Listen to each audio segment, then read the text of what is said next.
পেঁয়াজ নষ্ট হয়ে যায় বিধায় কৃষক এই পেঁয়াজ ঘরে রাখতে চায় না।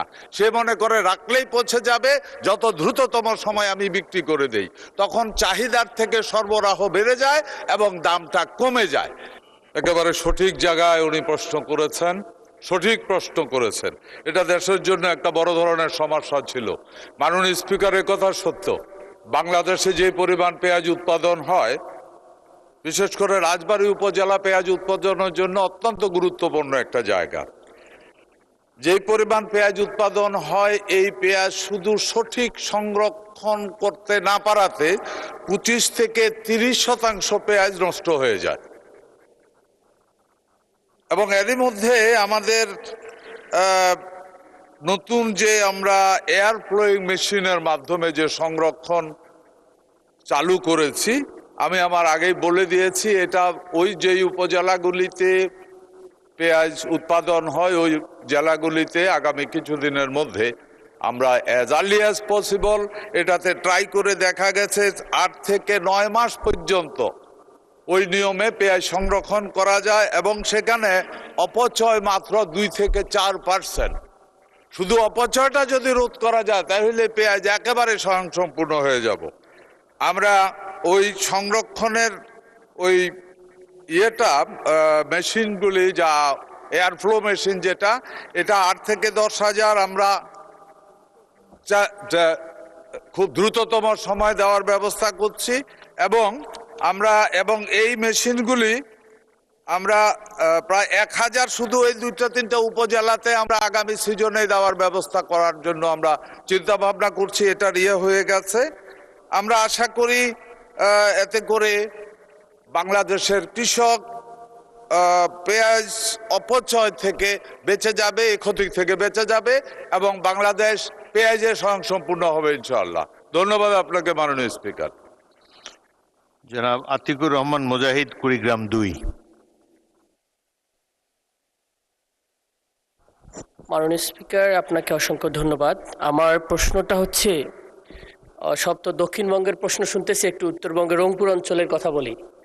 আমাদের তো দুঃখ হলো আমাদের তিস্তা নদী, এই তিস্তা নদী অববাহিকায় আপনার গাইবান্ধায় 165টা চর, আমার নিজ জেলায় 480টি চর রয়েছে। এই চরে প্রচুর পরিমাণে পেঁয়াজ উৎপাদন হয়।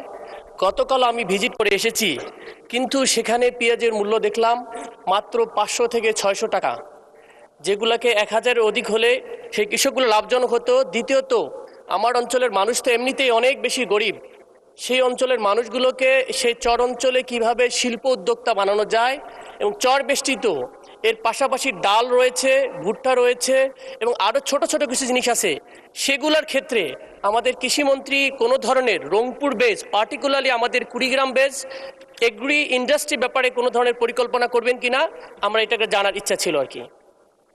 মাননীয় মন্ত্রী। ধন্যবাদ মাননীয় স্পিকার, আপনাকে ধন্যবাদ জানাচ্ছি মাননীয় সংসদ সদস্যকে। আমরা জাস্ট একটা জিনিস আপনাকে জানাতে চাই, বাংলাদেশের নদীমাতৃক বাংলাদেশ, এখানে প্রচুর চর আছে এবং সবচেয়ে সুখের ব্যাপার হলো এই চরগুলি কিন্তু পলি দিয়ে গঠিত। সুতরাং পলি যেই মাটিতে যেখানে আছে সেখানে যেই ধরনের ফসল উৎপাদন করা সম্ভব ওই ফসলগুলি আমরা চিহ্নিত করছি। এরই মধ্যে ওই এলাকাগুলিতে কৃষকদেরকে ওই ধরনের ফসলে উদ্বুদ্ধ করার জন্য কৃষি বিভাগ থেকে লোকজন যাচ্ছে, ডেমনস্ট্রেশন প্লট করছে, মানুষকে উৎসাহিত করছে। আগামী দিনে ওই চরগুলিতে আমরা ওই ধরনের ফসলের জন্য কৃষকদেরকে উৎসাহিত করব। আছেন আপনার পেঁয়াজের প্রশ্ন যদি বলি, আমি আমার আগের প্রশ্নে ওইটা জবাব দিয়েছি। বেলে মাটি পেঁয়াজের জন্য সবচেয়ে উর্বর জায়গা। এখানে মূল সমস্যাটা যেটা হয়েছে, আমাদের যে সিজনে পেঁয়াজটা উৎপাদন হয়, সব পেঁয়াজ একসাথে উৎপাদন হয়, ওইটার স্টোরেজ প্রবলেমটার জন্যই আগেই বলেছি 25 থেকে 30% পেঁয়াজ নষ্ট হয়ে যায় বিধায় কৃষক এই পেঁয়াজ ঘরে রাখতে চায় না। সে মনে করে রাখলেই পচে যাবে, যত দ্রুততম সময় আমি বিক্রি করে দেই।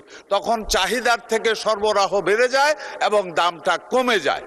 এই জন্যই আমরা এই যে নতুন যে পদ্ধতি, এয়ার ফ্লো পদ্ধতি, এটা যত এলাকাতে বিশেষ করে পেঁয়াজ রসুন উৎপাদিত হয় ওই এলাকাতে আগের প্রশ্নেই বলেছি আমরা 10,000 ওই ধরনের এয়ারফ্লো হাউস বা সিস্টেম আমরা চালু করব। তাহলে যেটা হবে কৃষক তার এটা একটা কৃষকের জন্য নয়, হয়তো অনেকগুলি কৃষক মিলে একটা ঘর হবে। এতে করে যেটা হবে তার উৎপাদনের পরে এরা সবাই মিলে বাজার খারাপ বাজারে চাহিদা অনুযায়ী অপেক্ষা করে ওইখানে রাখতে পারবে, 8 থেকে 9 মাস পর্যন্ত স্টোরেজ করতে পারবে। তখন আর কম দামে বিক্রি করার প্রয়োজন হবে না এবং আমি আশা করি কৃষক ন্যায্য দাম পাবে। এটাই বর্তমানে সরকারের মূল পরিকল্পনা। কৃষক যারা আগামী দিনের অর্থনীতির মেরুদণ্ড হবে তারা। ধন্যবাদ আপনাকে মাননীয় স্পিকার।